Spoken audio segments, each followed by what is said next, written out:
About the rights for ex-offenders, as well as finding ways in our community that ex-offenders can contribute and help solve some of the other problems in the community. I'd like you to meet our guests. We're going to be talking about this with us. First of all, meet Robert Woodson. He is the president of the National Center for Neighborhood Enterprise. Thanks so much for joining us.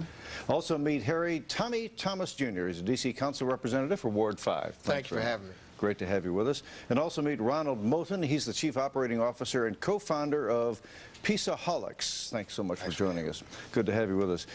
We want to talk about ex-offenders, and I read in in a newspaper article last week, I guess, or the week before, that something like 3,000 ex-offenders return to the District of Columbia every year. Is that correct? About 2,100 every year. We have a population of about 60,000.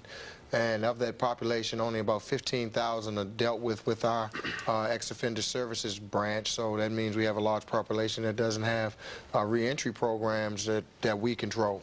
Now, who are these people who are returning to the district as ex-offenders? I mean, what age are they? What are the crimes they've been charged with or convicted of? Well, a lot of these people are not violent people. The majority of ex-offenders are not violent. And I'd like to say we need to change the name ex-offenders because that stigma, previously incarcerated people who made a mistake and they come back to the community looking for opportunity to be successful. And out of that population, the ones who are 18 to 25, 50% of them are black men in Washington, D.C. People 16 to 24 years of age are unemployed in Washington, D.C. So all these things play a part of the ex-offender population. And like I say, most of these people are not violent people like people think. Well, let's get the age thing down. Would you say that most of the ex-offenders or the previously incarcerated persons coming back, are they in that age group between 16 and 25? Is that the vast majority of them, or are there some that are older than that? There's a large population between 20 and 40 who have spent most of those years in institutional settings that have not pretty much prepared them to come back to society and be productive. So it is a large. That population comes back. As you know, we had a late boom in the 80s and 90s of huge drug trafficking. That population is returning, and they're returning to neighborhoods of change, neighborhoods that they once knew. For example, where I live in Ward 5, the First and U Street corridor, Bloomingdale, is a greatly changed corridor from where they left from. And if you look at what our ex-offenders charts tell us, a lot of those populations are returning to those communities. And so we have to be in a position as a government to, in most instances, give them the tools that they've never been, because that's the population, as Mr. Moten said, that had the least education, the least resource utilization to make them productive citizens. So now when they come from a system that has not, in most instances, caught them back up, we as a government are now responsible to make them whole. Well, you mentioned a lot of them. I mean, there's a significant number coming from having been convicted in the late 80s, because there were a lot of convictions back then.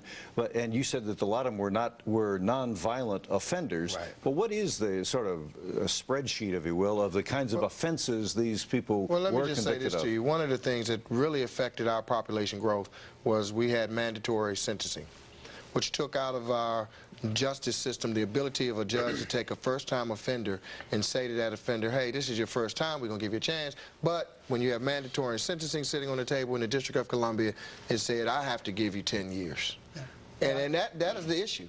And so that's when I say, when he's defining them as not, so we've made someone who should not have been a career criminal, in a lot of instances, a career criminal, because we had some of the toughest mandatory sentencing policies of any jurisdiction. And then we had this whole drug thing that just set policies on drug and what we contributed to people being dealers in instances where they were not maybe this big-time dealer, but they got racketeering violations and other things added on, because that's why the laws were drafted at a time to crack down on drugs. And so we really addressed it in one way, warehousing people to get them out of the way, and now we have to deal with it. Yeah, there are all kinds of issues, but I would say drugs, sometimes they're child support issues, and a person is given a court date, and they go to court, and the court is late, and they leave, and when a name comes up, then there's a bench warrant. And so when a police officer sees there's a bench warrant, that person's into this. There are all kinds of reasons that happens, but we need to really look at what contribution do they make, not just are they poor, down and out people need for services, but there are contributions that they can make and have made to the improvement of the community, and that's what I think would be useful for people to know and be willing to help if they could identify what contributions could they make. Well, I want to talk about that because there is some proposals about having them in the schools to help prevent violence, to help talk with the young people, to keep them out of trouble and the rest of it. I want to talk about those proposals, but I also want to talk about this bill that is before the council now that would outlaw discrimination against ex-offenders in employment. But we need to take a break right now. We'll do that first of all. Come back and talk about that. Stay with us.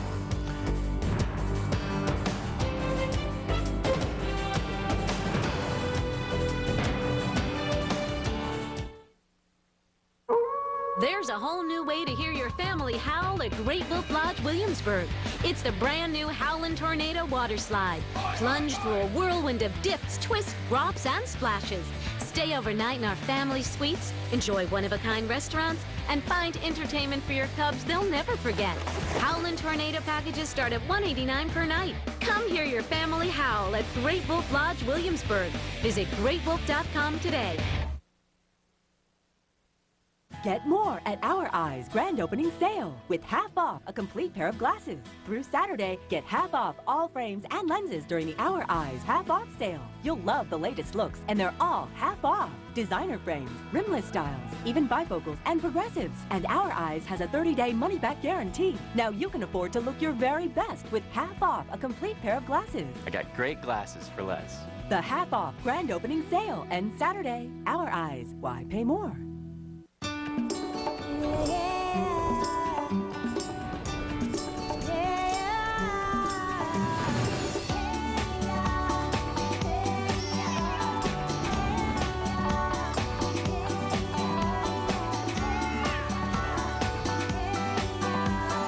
Experience SeaWorld in a whole new way, where black and white has never been so colorful.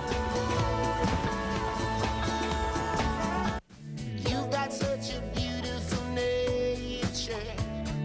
You've got such a beautiful nature. For all the good stuff you're made of, O Organics, only from Safeway.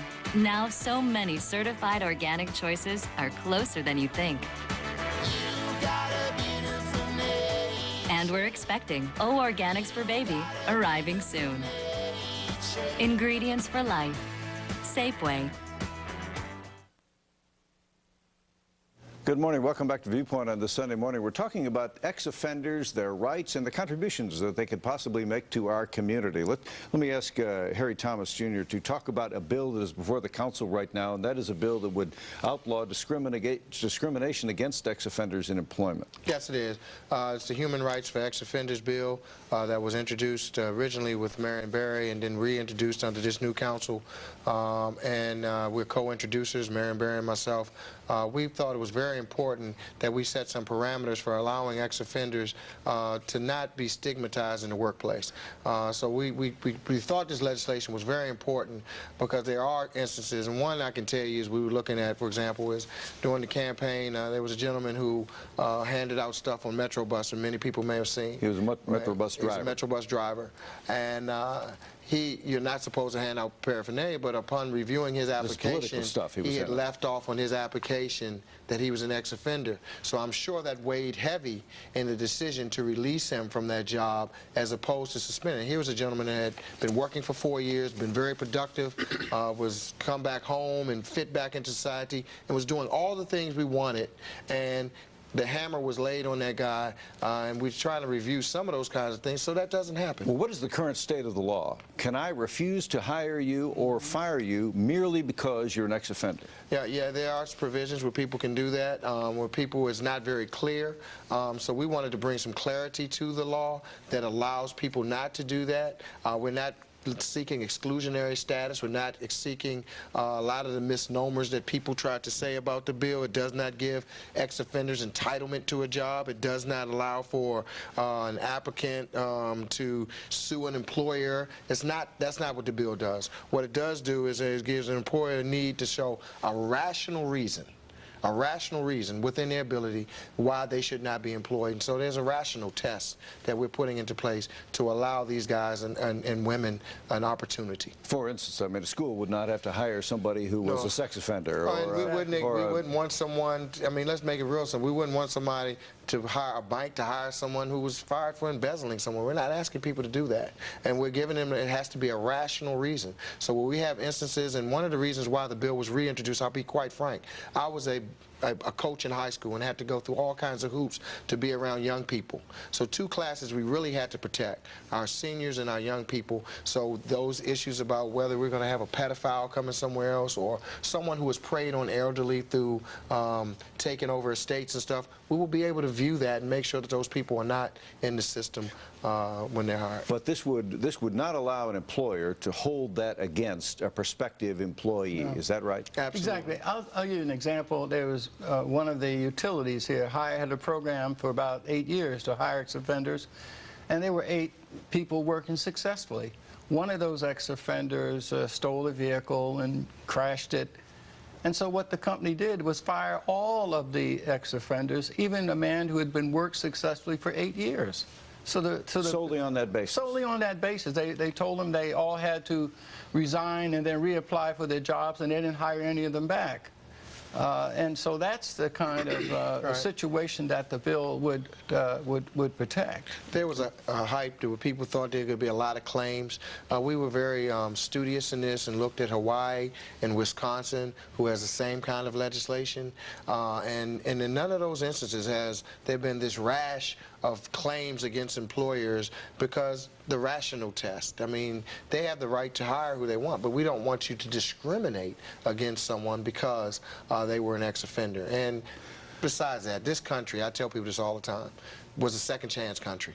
Our 4 founders came, and many of them brought all kinds of baggage because they weren't wanted where they came from. And we started this country, so I think we can at least give those who've had a bad break an opportunity. Let me ask you, what do you say to the person who might say, you know, when I was a kid, I was told if you don't behave and you get in trouble and you go to jail, that's going to be on your record for the rest of your life and you're going to suffer for the rest of your life. It was an incentive to behave. The same thing when you go into the military. They say if you don't get it, if you get dishonorably discharged from the military, that's going to be on your record for the rest of your life. You better behave. I think the purpose of giving someone service, or what we call it time, is because you're forgiving that debt. They've paid their time. So what, we're going to continuously put this 10,000-pound weight around someone's neck after they've served time, after they've been removed from a situation, and not give them the equal footing? When they come out, they should be made whole again. So that's part of what we have to do now as a city, make sure that we create opportunities with those folks who want to do it. They understand that the double whammy is harder on them than anybody else. And I'd like to say, first of all, that ex-offenders are a useful resource in our community. People can relate to people who've been through what they've been through. So when you get people who have changed their lives and come back, that's who the children are going to listen to. Like, if you're on Wall Street, you're not going to invest in somebody who read a book and say, well, I'm going to go invest your money on Wall Street. You're going to listen to somebody who lost money on Wall Street, who has gained money on Wall Street. It's the same thing with ex-offenders.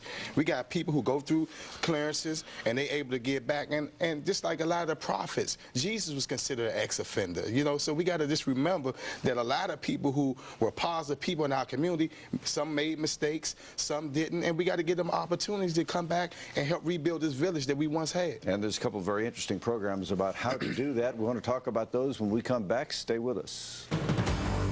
I want to talk about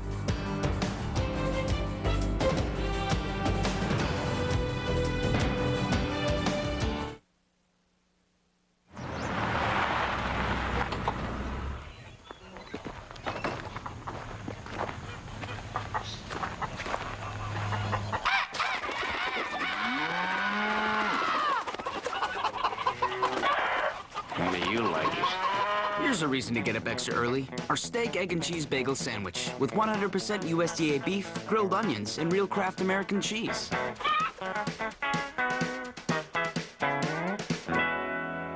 Find it, buy it, sell it. The new classified section on NBC4.com is priced right to help you move it no matter what it is.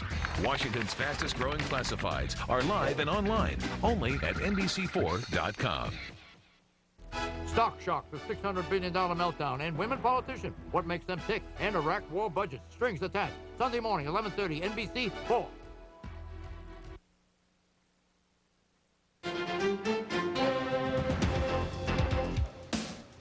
Good morning, I'm Keith Garvin updating the news. Tacoma Park police are looking for two men caught on camera robbing a business. The men hit a postal business center in the 7300 block of Carroll Avenue. And as you can see, one of the men pulled out a gun during the robbery. A pedestrian was killed while trying to cross the street in Rockville last night. Police say 3 men were in the crosswalk at Frederick and Redland Road, but were walking against the light. That's when a driver hit one of them, a 23-year-old man. He died on the scene. And Alexandria celebrated St. Patrick's Day early this year. The 26th annual Alexandria St. Patrick's Day parade was held along King Street in Old Town yesterday. The grand marshal for this year's parade was Carrie Donnelly, former mayor of the city of Alexandria. Now we go back to Viewpoint.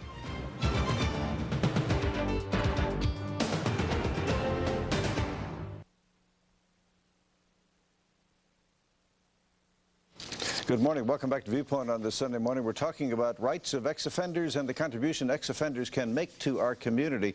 One point I wanted to ask you about in this proposed bill, among the exclusions, the people to whom this might not apply, is the government.